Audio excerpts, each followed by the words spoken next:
I'm going to get to comments. There we go. Oh, okay. 1 sec. Camera, audio. Yes. Testing. Fantastic. I think we're a go. We're a go team.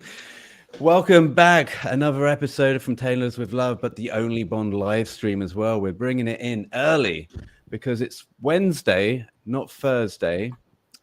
My man in the field, Dan, I believe this is because you don't want to spend time with a mother-in-law on a Thursday, is that it? Not at all, no.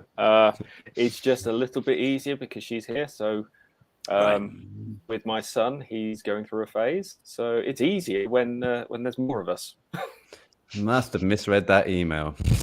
Well, my man in the field is here. Dan, welcome to the show. Also joining us is returning guest Thomas Felix Crichton from Fleming Never Dies. How are you doing today, Thomas? Doing well, thank you. Doing well. Good to have you on, mate. And Ace K from Inspired by Bond. How are we doing today, Ace K? Very good as well. Staying alive. Good to have you, pal. 3 o'clock in the morning your time, so that's a solid effort. Okay, guys. So if anyone's joining us live, do jump in and add some comments when necessary. And I think we should also say that this month, throughout the month of February, we're partnering with Savile Row Gin. Savile Row Gin have also got an event coming on Valentine's Day. It's a Valentine's evening of cocktails, canopies, and gin making on Savile Row. So great if you're in London. Fancy doing something different this Valentine's Day? The Savile Row Gin Experience team will be hosting a one-off special Valentine's event, which includes a specially created menu of perfect date-themed cocktails, in addition to distilling your own gin at number 14 Savile Row and savilerowginexperience.co.uk. That's the place to go. Recommend them. Check them out. Right. Okay. So I thought, Matt Spacer from Bond Suits is in the forums. I thought what we'd do today is do a little bit of news, a little bit of listener mail, a bit of bargain Bond, but also hit upon a theme that Dan, you suggested about what would a tailoring scene look like in a Bond film nowadays. And maybe we'll pass it over to you, Dan. What are your first thoughts? How do you think it would look? Well, I mean, I was sort of thinking along the lines of possibly pre-title sequence, with the modern day Craig films. He struggles to get a suit out alive. So it could be a scene afterwards where he's at the tailor's, he's getting some new suits, but he's also having some of the pre-title suits try to be repaired, and they come back saying, "Look, we did our best with this one, but the others haven't survived." I see. Yeah, I guess. Well, there has been tailoring scenes already in the Bond films, but they're just so fleeting, and I think the likes of Kingsman, that is just kind of solely based around the tailoring element. That's the core of the movie with the huntsman sequence. It really, anything like that could be done in a Bond film where they take you behind a hidden wall and then show you in a basement where there's all sorts of shoes with blades coming out the heels. It would just be really derivative of the Kingsman. But Ace K, have you had a thought upon this? What would you do if it was you? Well, yeah, I've been thinking about the Bonds and how they treat their clothes and everything. And yeah, curiously enough, I thought Connery would be the one who'd be the most pickiest, I think, out of them all. I mean, it's ironic because he'll be the one who cares the least once they're done. In From Russia with Love, he throws his coat away, he never wears, in the entire film. But otherwise Brosnan's Bond would be he'd be the one with the champagne and fancy finger food and everything on the side, and he'd be like, "Okay, I'll leave it to you guys, just make sure it fits," kind of thing. But yeah, there'll be probably it'll be interesting. Depending on the Bonds, it'll be so different, I think. Yeah, it would be so different. I mean, and derivative of The Man from U.N.C.L.E. Decent shout, Matt. Decent. Hey, is he talking TV show? Man from U.N.C.L.E. Film, TV? Which one, Matt? Be clear. Got to be clear these days. Yeah, I mean, and also I had a thought. The best tailoring moments in Bond is kind of him by accident getting given something, like Vesper giving him the dinner suit in Casino Royale, and then him having the slow stroll in front of the mirror as the music kicks in. That's really nothing to do with him. 1960s Man from U.N.C.L.E. Thank you, Matt. Thanks. Thought so. So it would all, so how I would imagine it, one way would be, it would be kind of towards the end as he's being fitted, someone's done it for him and he's maybe just going, yes, wonderful, thanks so much for that. A little bit like how he has the cocktail in Skyfall, the Shaken Not Stirs. He doesn't say Shaken Not Stirs, he just says perfect, and that's it, it's done. So something like the icing on the cake rather than the whole scene. I do have other ideas, but Thomas, what have you got in the tank for this?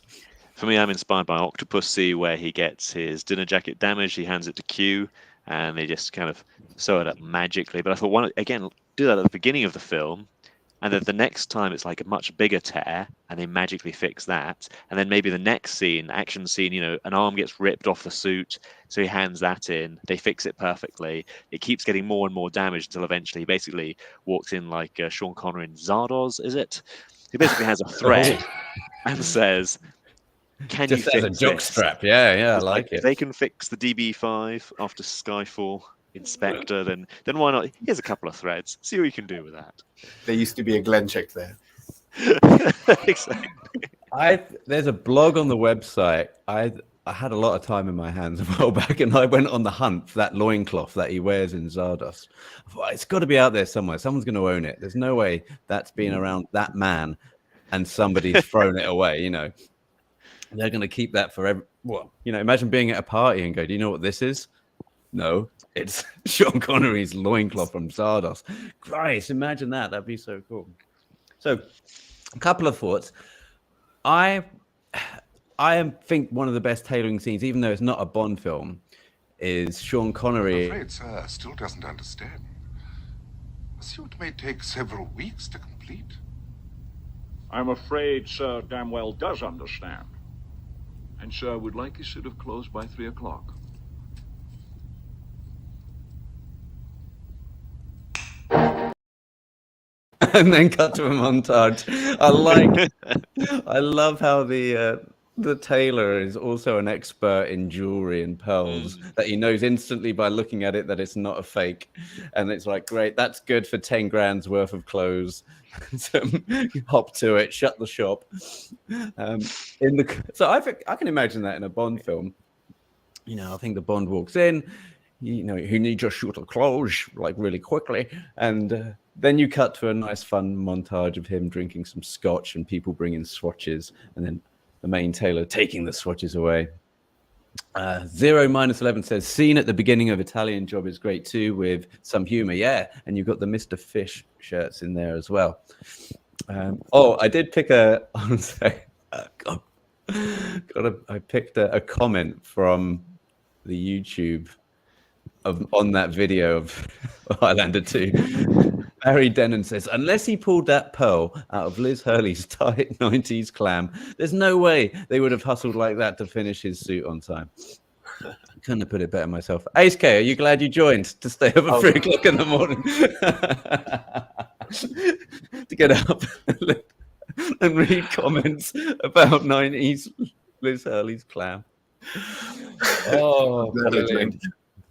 I'm thinking of the scene in The Rock where Sean Connery has his hair cut, and then you have the long kind of comedy moment with the hairdresser, right? So do a tailor in a similar way. Wait, is Matt still in the room? Matt, if you're in the room, ask Matt, has he done that on his blog? I don't think I've seen it. I want that suit described. Rock. I want to shave. No, I want a sweet and a shave and the feel of a new suit. He says, what's the name of the bad guy? Is it Walker? Who's it? Walker! I always knew it, you piece of shit. And then he throws him off the balcony, doesn't he? God, I love The Rock. Matt's here. I love this. I love the comments. And he has done it. He has done a blog on the suits. Oh, fantastic. Great. Well, we'll link to that later on. I love that. Interesting thought experiment. I do also have another idea on how they can incorporate a tailor scene into a Bond film. And I think I pitched this before No Time to Die. So imagine if you wanted to bring Hinks back and Bond had to find Mr. Hinks. Now he's had the fight with him. He's been up close. He's felt the fabric of the suit. And he probably knows, it's like, God, this must be a nice, whatever it might be, a 180s herringbone ball. Matt, again, he'll correct me in the comments. But whatever it is, he's already had the hands on the suit, on the lapels, because he's headbutted him and he's done all sorts. And so he goes to the mill because he knows what the fabric is. And he goes, right, tell me which tailor does this. And then he goes to the tailor and then he gets all... It's a bit of a long-winded, I mean... Yeah, no, I mean, it's like in The World Is Not Enough, and he's got that piece of silk, and he randomly hands this piece of silk to Zakowski. Yes. You know what this piece of silk is, and the logo on it, and all that. Yeah, or Thomas, the gun, the man with the golden Womack. Wow, yeah. 0-11, Womack. Thank you, Womack. Piece of shit. So imagine he, like in the man with the golden gun, he recognizes the bullets and goes, right, there's only, who makes this gun for these bullets, and then he points him in the right direction. It'll be the same but with the tailors. Yeah. And then he goes there, he waits for Mr. Hinks to get his other suit, and he's wraps a tape measure around his neck from behind, and bang, he's out. It just writes itself, doesn't it, Dan? It's basically, yeah. I mean, why haven't they employed you at Eon? Oh, God. Just for all we know, Purvis and Wade are watching. So yes, Purvis and Wade are writing this down on there. Like, wait, let me get my steno pad out. Pete's talking about a continuation for Mr. Hinks. Oh, brilliant. Well, I think we've gone as far as we can with the thought experiment for that. But interesting one. Great suggestion, Dan. Love that. We've got some news. Shall we hit upon some news that's happened in Bond world this week? Gentlemen and ladies, hold the presses. This just in. All right. So, what do you want to do first? I know there's some socks that have been brought out. Do you want to hit the socks first, Dan? Yeah, hit the socks. All right. Tell me what's going on. So these 6 items from the London Stock Exchange were previously released in a box set for the 60th anniversary. So as of this week, you can now get them individually. So you can just select the ones that you want to get and not the ones that you never wanted. So these are the 6 that came with the 60th anniversary box. So we got the 00, the off-piste, the agent, the undercover, the Moonraker, and the jetpack. I think the 00 and I think the agent are variants of previous releases with that are in different color schemes. So I think the agent and the 00 came out previous versions in a different color pattern. Nice. Ace K, which one are you going for? I'm definitely going for the Moonraker one. Decent shout. Yeah, they got the stance right as well, haven't they? With like the open hand, pointing the gun. Yeah. They've got that spot on, I think. Thomas, what are you thinking about socks? I am wearing socks right now, just to give you that mental image. I'm gonna go for the agent. Just socks, by the way. Yeah, just socks. Nothing else. Sorry, carry on. And I'd go for the purple ones. Nice flash of color, draw the eyes. The super sexy socks. You know what? Just okay, right. I'm going to lift the veil on this for the listeners out there, because we pulled this a couple of days early, and basically before we put the show notes round of what we're going to talk about, we literally just had socks on the menu, and I thought, guys, are they ever going to tell us more about Bond? I mean, are they going to announce a contender, a show, an actor, a date? Can they give us something? I mean, God bless Sock and Co. I mean, they're giving us socks, but I was like, for fuck's sake, they're really just giving us crumbs, aren't they? Batman, they've already released a date for the second Batman with the Matt Reeves trilogy, so that they said that's 2 years away. But at least they've given some Batman fans, a little light at the end of the tunnel. As Bond fans, where's the light? What are we doing? Anyway, thanks, guys. Yeah, thanks for your crickets. Sorry. All right. How about we move on? Yeah, socks are available now on the 007 store. And anything to add, maybe the nearest tailoring moment will be when we get the video game at some point. Maybe that will be our first look at the next iteration of Bond clothing. For now, we've got GoldenEye Reloaded just released. Sorry, the original GoldenEye released on a few consoles, the Switch and the Yeah, that was Xbox, I last think. week. Yeah. So if That was you're last in week, yeah. Polygon heaven, Have you got it, Thomas? I No. have played it on someone else's thing, and it was a nice trip down Polygon memory lane.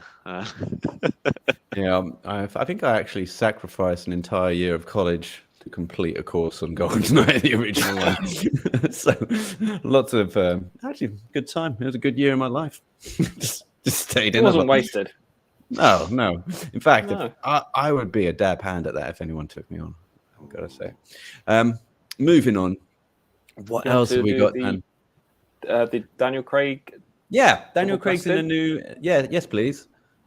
So, we're throwing up a slide on YouTube of Daniel Craig wearing some double-breasted jackets, but there's a new one that came out for the Guardian magazine, I want to say. And Ace K, you know a little bit more than I do about the brand. Can you tell us what's he wearing? Yeah, like just a very little. The one from the second left one in the beige, the tan. It's he's in a suit. He's in a double-breasted suit, according to what's Daniel wearing, by Bolioli. And yeah, I did some research about the brand, and I was actually quite surprised. They are game changers in the tailoring world, in and of themselves. They're the ones that started the unconstructed suit brand trend, like at the very beginning. I think in the year 2000, when it was power suits, shoulder pads. They were the first ones that they ripped off all the inside construction, and they literally made a jacket like a cardigan, basically. And it's all in the rage right now, like unconstructed jackets and all that. They called it the K jacket back then, and I think they still have it. So as you can see here, Daniel Craig's wearing something reminiscent of the brand's sort of iconic status, what made them so iconic, like, casual, unconstructed, very little padding, high buttons. So, like, it's all very casual, and it's what Daniel Craig likes to wear. So yeah, I get to do my faces since he's not here today, but yeah, that's all from me, I think. Thank you. Well, so where is the brand from, though? Are they Italian? Yeah, they're Northern Italian. So same place from Brioni, but they're the ones that do the unconstructed, which is more famous. Like Southern Italian do a bit more like, relaxed, unconstructed stuff. So it's a bit, but they have a history as their own.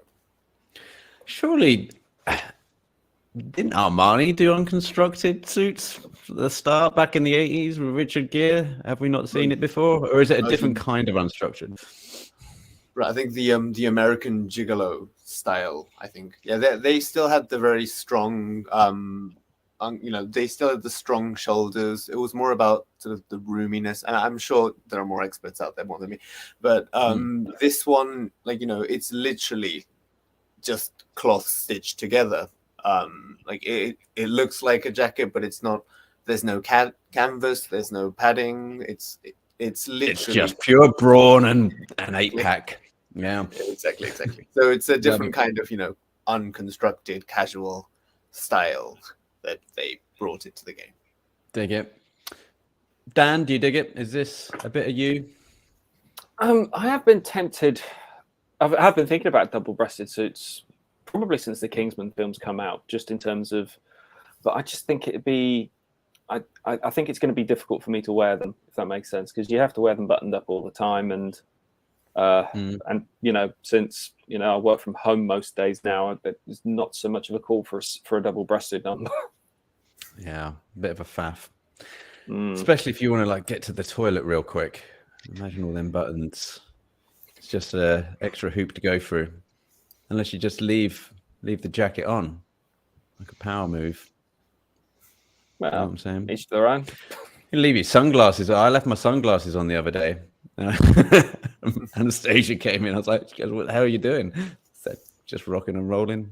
Sunglasses on. It's a power move. Should try it." Thomas, you ever tried that? Don't answer. Not important.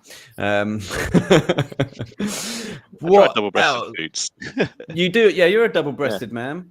Yeah. I've got a 1-button, a 2-button, a 3-button. As into fasten And yeah, I like the one button where it's 6 buttons on the face of the jacket. Only one of them functions to fasten at the bottom.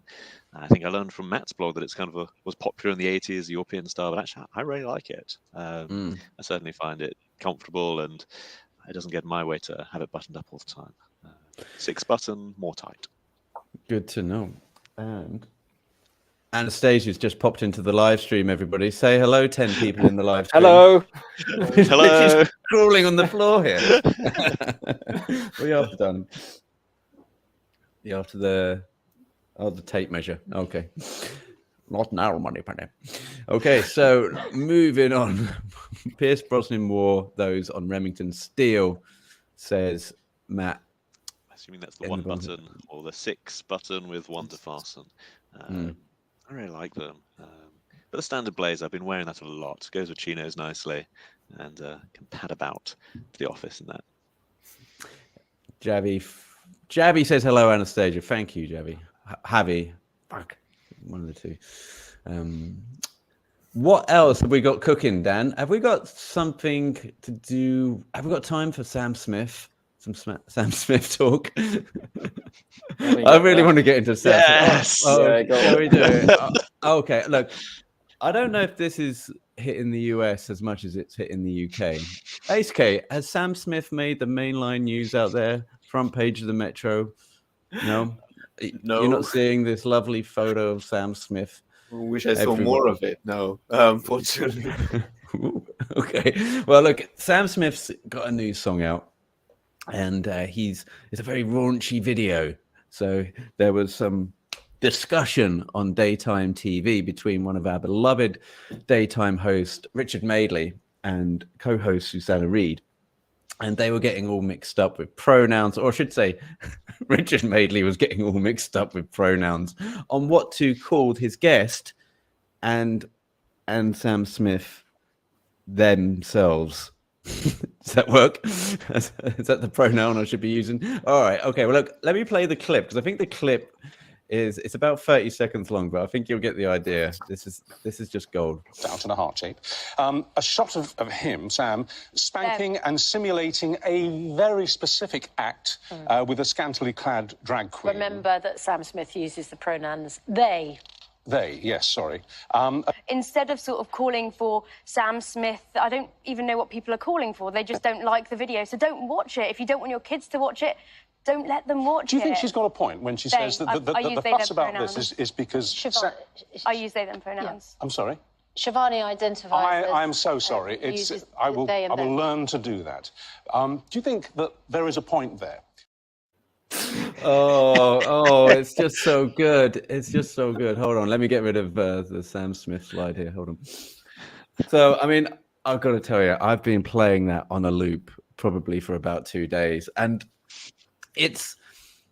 I think what it is, Richard Madeley's 66, right? And he's getting to the age where he must be thinking, all I got to do is get another 10 years down the road, make it down to the finish line. I never have to deal with this bullshit ever again. I never have to double check my words. I mean, that moment where Susanna Reid pulls him aside and just goes, they or them, he looks bewildered. He has no idea what's going on. It's complete awe and shock.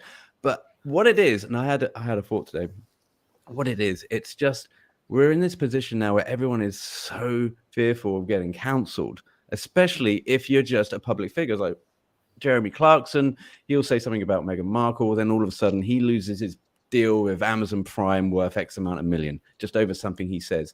Now, Jeremy Clarkson is his own brand. Now, when Jeremy Clarkson gets cancelled, that's it for Jeremy Clarkson. He doesn't go on tour with Roger Taylor because he can drum or he can play the guitar. All he can do is run his mouth. And it's the same with Richard Madeley or the likes of people on the TV. So when they say something and their mouth runs awry, they have to apologize instantly, because if they don't, then tomorrow it's all over and the contract's pulled. Oh, I just love the bit where he just goes, no idea what to say. So he just like rolls on, but God love him. He's Ace K, you glad you stayed up till 3 a.m. to listen to Richard Madeley? You get confused with Sam Smith pronouns. Every time watching it, I'm cracking up every time. Oh, I love it. I do want to play it again, but I'm wary that we've only got 5 minutes left. But you guys can just find it on YouTube of Richard Madeley. Oh, what else is it? Dan, what else have we got? Let's soldier through. We've got 5 minutes to kill. Should we do Bargain Bond? Bargain Bond. Yeah, let's do Bargain Bond, shall we? Right, Bargain Bond. There's a little jingle, isn't there? I think. Let's do this. 1 second. How much should it fetch? 250, 300,000 pounds. Anything more would create. Okay, so Fanning thinks it's 250,000 pounds. We're going to throw it over to you first, Thomas. There is a bottle with some Christmas lights decorations stuck inside and a silhouette of Bond embossed on the outside. How much do you think this fetches in the marketplace? I bet they'll be charging like £20 at least. Wow. More than £20. At least £20. I mean, look at the presentation though. He's put it on his chair. He's backlit it. Oof. Ace K, how much do you think for this? Realistically, 150. 150. Just for the effort that went into the. Yeah. Okay, 150. Dan, I mean, it's such a big. What do you think? I mean, it's just you can't put a price on this. Wait, yes, you can. How much? It's £1. It's £1. You can get that for £1. You just have to pick it up. Where? More realistic than I expected. Oh, where is it? Where can you pick that up from?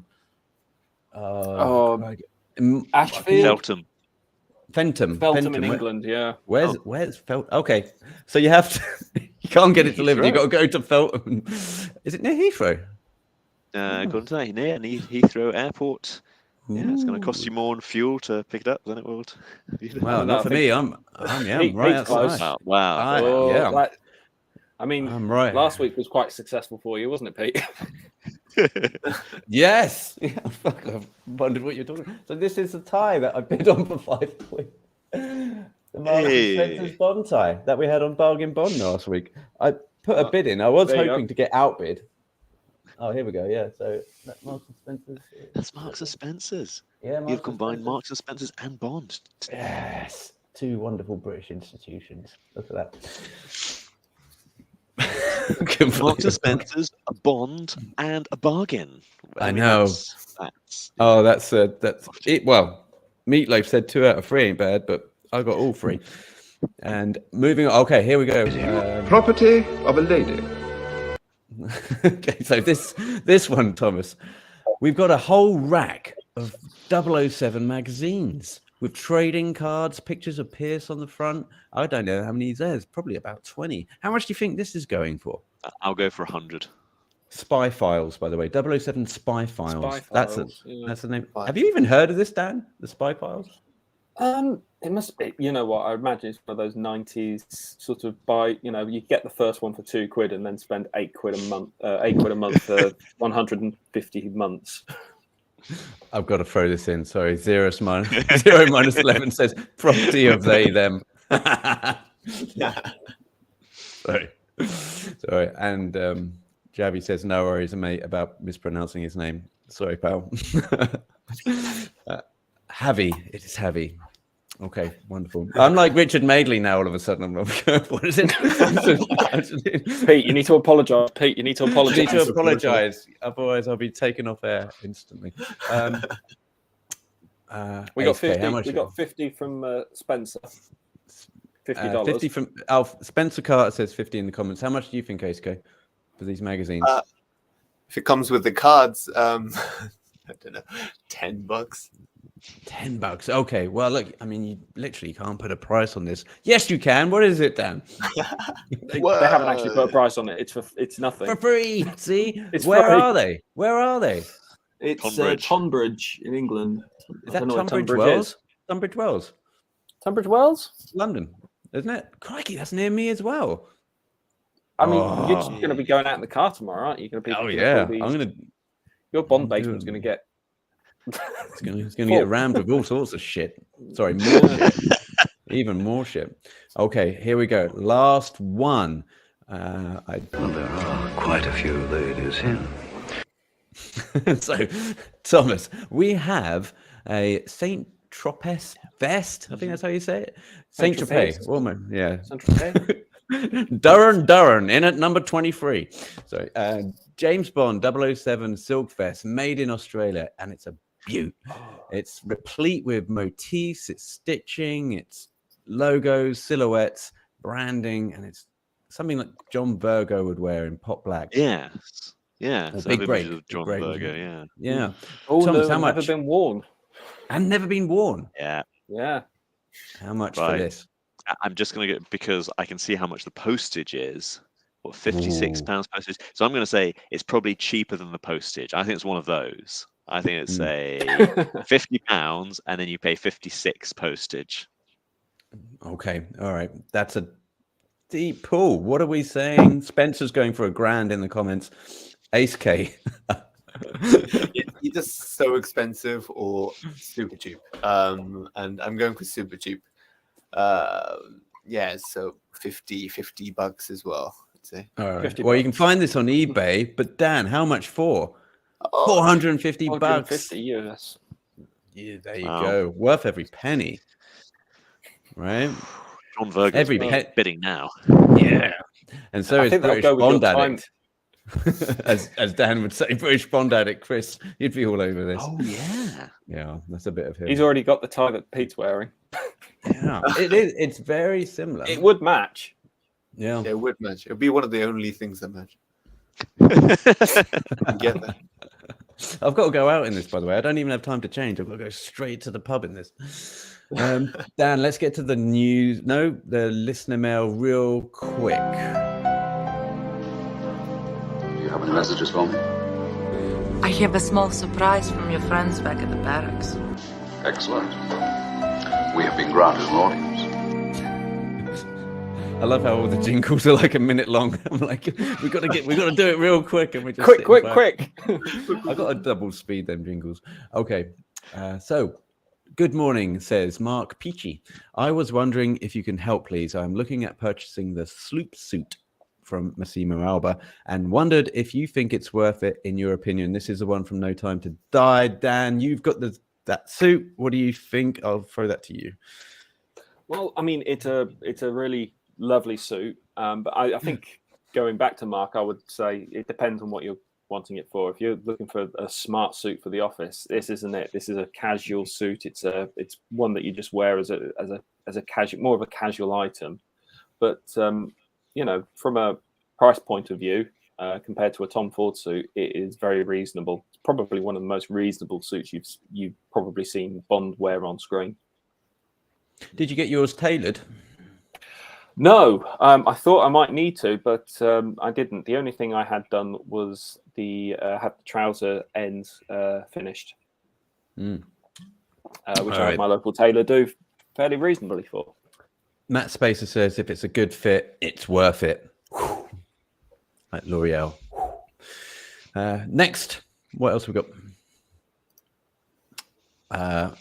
This was on the YouTube from Mark S. Pete, serious question. I want to pick an EPL team, English Premier League team, to follow, and I'm determined for it to be Liverpool or Everton. I understand the difference in the team history, but what is the difference in the fan bases between Liverpool or Everton? I want to pick the team with the supporters I would vibe best with. Good shout. Wow. Look, if you're not living in Liverpool, then just support Liverpool. Right? Because he's a Liverpool fan. Daniel Craig's a Liverpool fan, so you're going to have a good time. If you're a Bond fan, which you clearly are if you're watching this, then you're going to dig having Daniel Craig as your as the Bond that supports Liverpool because he's from Liverpool. And I would go with Liverpool because you're just going to have a little bit more chance at success. Again, look, we're sitting 10th in the table, so who knows at the minute? We'll probably never get any success ever again, but I think you'll have a better life. So, I mean, look, what I don't get are people that just want to get into football and then start supporting the most richest club in the world. Like I had that recently with someone that's been cheering at the pub, like going nuts at the pub cheering at Manchester City. I'm like, oh, how long have you been supporting them? And they're like, oh yeah, I just started this season. I'm like, you're not even from the city. You've only just started supporting them at the age of 65, and now you're running around the pub like throwing your shirt in the air. I'm like, don't get any of that. Just humbly support Liverpool. Maybe get the odd tattoo. I don't know. That's my advice. Anything else? I'll get going.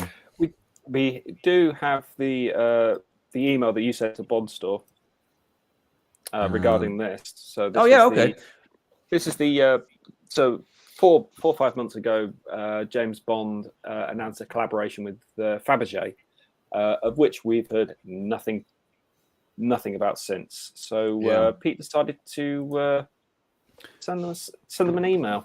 So I sent them an email. I said, could you update me on the Tees 007 Faberge collection that I saw advertised some time ago? I am hoping these will come complete with a tracking device and watch, as I lost my last Faberge on a stag do in Blackpool. Stupid, I know. Who does stag do's in Blackpool nowadays? But they replied. I couldn't believe it. Maria, God bless her, from the 007 store says, thank you so much. Oh, wait. Dear Mr. Brooker, thank you so much for your email. We hope you are well. Hey, Dan, go back a second to my email. Did you put it in what I signed it off with? Oh, you didn't. So I actually signed off General Orlov from General Orlov. Right. That's the most important part of that email, is that I sent them, hey, I've lost my last Faberge. I think, to be honest, I think this isn't the email you sent back, because you didn't actually you didn't put the Blackpool thing in the email, did you? No, I think this was just a draft. This was the draft one. So but I definitely signed it General Orlov. General Orlov, right? Yeah. So what was scary about the reply was them saying, dear Mr. Brooker. So them knowing who exactly I am. Saying, we shall file this letter with the others. Yes. We'll file this under bullshit like all the other ones that you've sent us. Thank you so much for your email. We hope you are well. We have checked this product with our team and there is not any date yet. If you have any questions, let us know. Blah, blah, blah. All right. Well, God bless you, Maria. Thanks for entertaining that. Quite scary that she knows who I am. But so I actually replied to that like a right chicken. I said, oh, thank you, Maria. Oh, God bless you. Yeah, keep us updated. Anything that you got, brilliant. Pete Brooker, Esquire. I love I hope this email finds you well. I once had to send an email to a friend of mine in an adjacent office, and I just wrote, I hope this email finds you well. And she popped along to my office and did a little dance and said, your email found me well. Nice. That's living proof. That's great. Thomas, thanks jumping on. You got a new podcast out. You interviewed someone that goes to the members of Parliament just last week. That's right.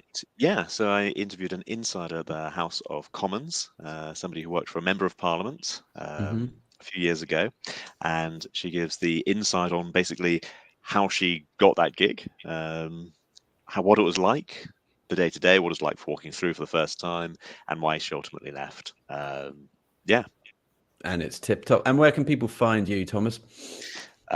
Albion Never Dies is the podcast. We can just Google British Culture Podcasts and it comes up.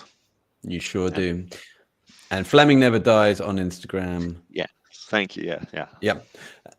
Ace K, inspired by Bond on Instagram. Where can people find you physically and follow you around? Physically, they could come to the countryside in Japan and find me in the middle of a snowfield, if that's an option. Hey, buddy, I'll be there in a few months. Oh, yes, you are. You better keep everything else warm. I'm coming. I am. I'm coming to Japan. I'm going to be there in a few months. I'm so excited to see you in the flesh for the first time. Thank you so much for staying up till 3 a.m. to listen to Richard Maley talk. It was great catching up with you. It's already made it, so perfect. Have we got anything in the pipeline, ASK? Yes. Well, I've been promising about some articles, and this time I've actually written about 3 so far. I've sent them to Raccoon over to double check and proofread any details and clear things up with what I can say and what I can't say. Some things are, and all that. Once I'm done with that, I'll send it over to you. Fantastic. Okay, all of the ones that Raccoon have done are on the Brioni suits, meeting the original tailors, and he is an absolute nut for Brosnan and Goldeneye, and all the suits look terrific, and you and him have chronicled them all over on From Tailors With Love, and I really recommend people check that out. And my man in the field, Dan Gaster, thanks for producing the show, mate. No problem. As always. What have you got coming up? I have actually started doing a little bit of writing, which I haven't done for a few months. But yes, so I've started writing up on these. These are the black braces from No Time to Die. So hopefully Albert Thurston. No, these are the TM Lewin. That's made by Albert Thurston. So so I've currently got them on the clip mode and attached to a pair of jeans. See how clip mode. Clip mode. Like they have any other gears? Well, I suppose they do in the Bond films because they get sewn on, don't they? Well, yeah, they do. That's what they told me in Peel because I got the braces. All right, okay. On that bombshell, I would like to thank everyone for chiming in on the comments. I'm sorry for screwing up everybody's name. Don't cancel me, and we're all good. From tailorswithlove.co.uk is a place to check out further articles and bits and bobs and the book, and why not, eh? Right? Okay. And until next time.